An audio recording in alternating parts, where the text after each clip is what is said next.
ప్రజాగళమే మా బలమంటూ ఎప్పటికప్పుడు తాజా వార్తలను అందిస్తున్న 3T టీవీ మీడియాకు స్వాగతం.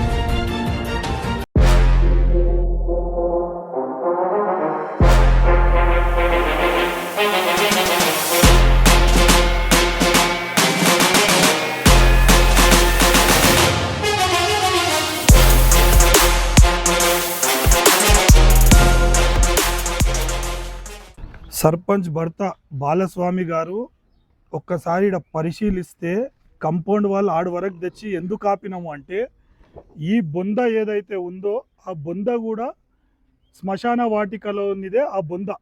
ఆ బొంద నింపాలే, టిప్పర్లు వచ్చే మార్గం అని చెప్పని కంపౌండ్ వాళ్ళు ఇక్కడ వరకు వదిలిపెట్టినాం. మరి నువ్వేం చేసినావు ఈరోజు దొంగతనంగా అంటే, ఈడ ఒక ప్లాటుని సృష్టించి 100 గజాలు ప్లాట్ ఉందని చెప్పని అది కూడా పూర్తిగా దిద్దినవు. వైట్నర్ పెట్టి 100 గజాలు రాసి ప్లాట్ నెంబర్ కూడా లేదు, వైట్నర్ పెట్టి ప్లాట్ నెంబర్ వేసినావు. మరి ఒక సర్పంచ్గా ఉండి ఈరోజు ప్రభుత్వ ప్లాట్ అమ్మితే నిన్ను ఏం చేయాలి? మళ్ళీ అది కూడా ఎవరికి అమ్మినావు నువ్వు అంటే పూర్తిగా మోసం. అది ఈరోజు పాపం ఎర్కలి మల్లేష్ అనే అతను చెర్లపల్లిలో ట్రాక్టర్ ప్రమాదంలో చనిపోతే వాళ్ళ దగ్గర డబ్బులున్నాయని చెప్పని వాళ్ళ ఇంట్లోలను మోసం చేసి ఈరోజు గవర్నమెంట్ ప్లాట్ ఇచ్చినావు. రేపెప్పుడన్నా వీళ్ళు కంపౌండ్ కట్టేటప్పుడు వాళ్ళు కొన్న వాళ్ళకు పూర్తిగా అన్యాయం జరుగుతుందా జరగదా?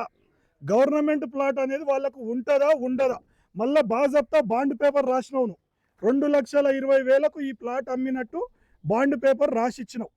సర్పంచ్గా గెలిచిన తర్వాత ఊర్లో మంచి పని చేయాలి, కానీ ఊర్లో ఉన్న గవర్నమెంట్ ప్లాట్లో అమ్ముతా అనేది మంచి పద్ధతి కాదు. నీకు ఒక్కటే అడుగుతున్నాం, వెంటనే నువ్వు చేసిన తప్పుకు ఈరోజు ఇవే సాక్ష్యాలతోటి కలెక్టర్ దగ్గరకు పోతే సర్పంచ్ని సస్పెండ్ చేయాల్సిన అవసరం ఉంటుంది. కానీ మేము నీకు ఇంకా కూడా ఒక అవకాశం ఇస్తున్నా.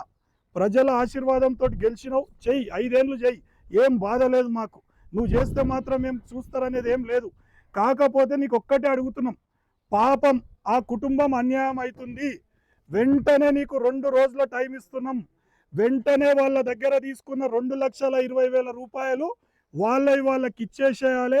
ఇచ్చేసి బేషరతుగా ఈ ప్లాట్కి, నువ్వు అమ్మిన ప్లాట్కి 4 కడీలు వాతి ఇదే శ్మశాన వాటికకు ఆ స్థలాన్ని కలిపేసేయాలి. ఈరోజు మా ఎస్సీ సోదరులకు ఎక్కడ కూడా గుండ్లు కట్టుకోవడానికి, ఇక్కడ స్నానాలు చేయడానికి లేదు. దాన్ని అక్కడ నువ్వు గ్రామ పంచాయతీకి వెళ్ళి కట్టిస్తావా, లేకుంటే ఎవరన్నా దాతలు వచ్చి ఒక షెడ్ వేసి వాళ్ళకు ఒక బాత్రూమ్ నిర్మిస్తారా? మరి నీకు 2 రోజుల టైం ఇస్తున్నాం. 2 రోజుల లోపల వాళ్ళ డబ్బులు వాళ్ళకి ఇచ్చేసేయాలి.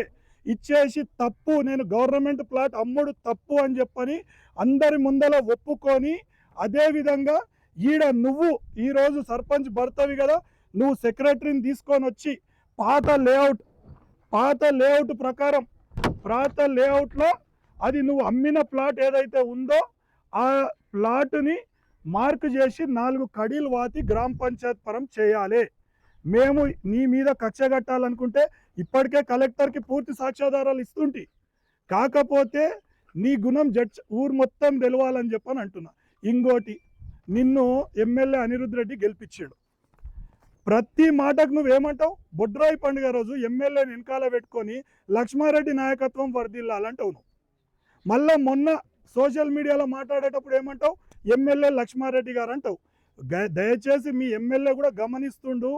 రేపు ప్రభుత్వం మారిందాడే ఫస్ట్ పార్టీలకి వెళ్ళి ఉండకుండా పోయేది నువ్వేరా నాయన, ఒకసారి చూసుకో. అది ఈరోజు ఎమ్మెల్యే ఊరికి చేస్తున్న పనికి ఎమ్మెల్యేతో కట్టుబడి ఉండు, అక్కడ ఇక్కడ చూడకు జర. కాబట్టి నీకు మళ్ళొక్కసారి కూడా చెప్తున్నా, వెంటనే ఆ పైసలు వాళ్ళకి ఇచ్చేసేయాలి. ఇచ్చేసి ఇది ఏదైతే ఉందో దీన్ని శ్మశాన వాటికలోకి కలిపి, కనీసం శ్మశాన వాటిక జాగా కూడా వదలకపోతే ఇంకా ఇంతకంటే పాపం ఏముంటుంది నీకు? మరొక్కసారి చెప్తున్నా నేను, వెంటనే 4 కడీలు బాతాలే. 2 రోజులు నీకు సమయం ఇస్తున్నాం. మళ్ళీ 2 రోజుల తర్వాత ఇదే ప్రాంతానికి ఎంఆర్ఓని తీసుకొస్తాం, సర్వేయర్ని తీసుకొస్తాం, సెక్రటరీని తీసుకొచ్చి ఇక్కడ చేసిన తర్వాత ఆ రోజు మాత్రం ఖచ్చితంగా కలెక్టర్కి కంప్లైంట్ ఇస్తాం.